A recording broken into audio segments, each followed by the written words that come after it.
Good day, this is Professor Will, CBMD PhD. Today's Friday, March 12, 2021. It is 12:44 and 31 seconds, p.m. Eastern Standard Time. Today's research, tumors. So let's hop to it here. Tumors illuminated brightly and precisely with new biodegradable nanoprobe. Date March 11, 2021. Source, Imperial College London. Summary. New nanoprobes tested in zebrafish could help detect cancer more accurately and might aid diagnosis and therapy in the future. To highlight tumors in the body for cancer diagnosis, doctors can use tiny optical probes, nanoprobes, that light up when they attach to tumors. These nanoprobes allow doctors to detect the location, shape and size of cancers in the body. Most nanoprobes are fluorescent. They absorb light of a specific color, like blue, and then emit back light of a different color like green.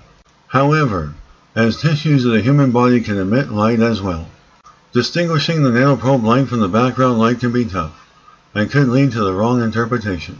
Now, researchers at Imperial College London have developed new nanoprobes, named bioharmoniophores, and patented at Imperial, which emit light with a new type of glowing technology, known as second harmonic generation.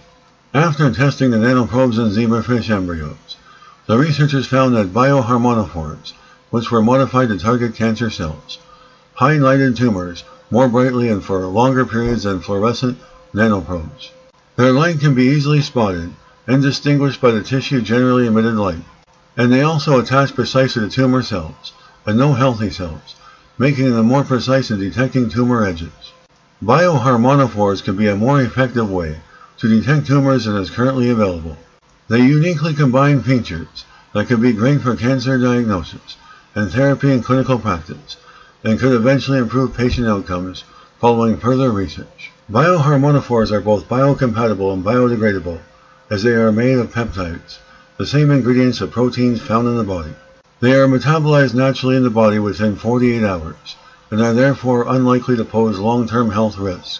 To investigate precise tumor detection, the researchers first injected zebrafish embryos with malignant cancer cells, which allowed tumor cells to proliferate unchecked.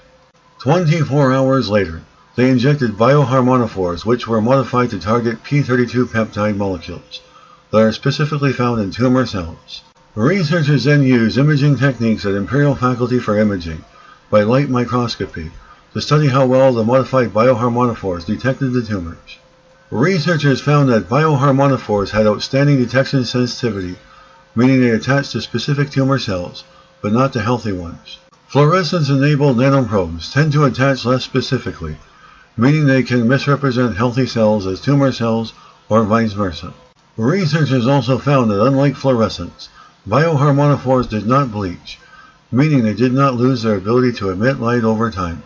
In addition, the light emitted by bioharmoniophores did not saturate as happens with fluorescent nanoprobes, meaning they got brighter when illuminated with more light.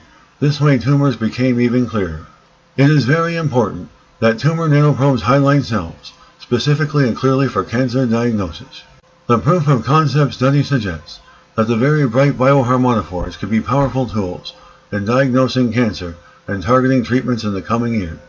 The manufacture of bioharmoniophores is cheap, reproducible, scalable, and takes around 2 days at room temperature.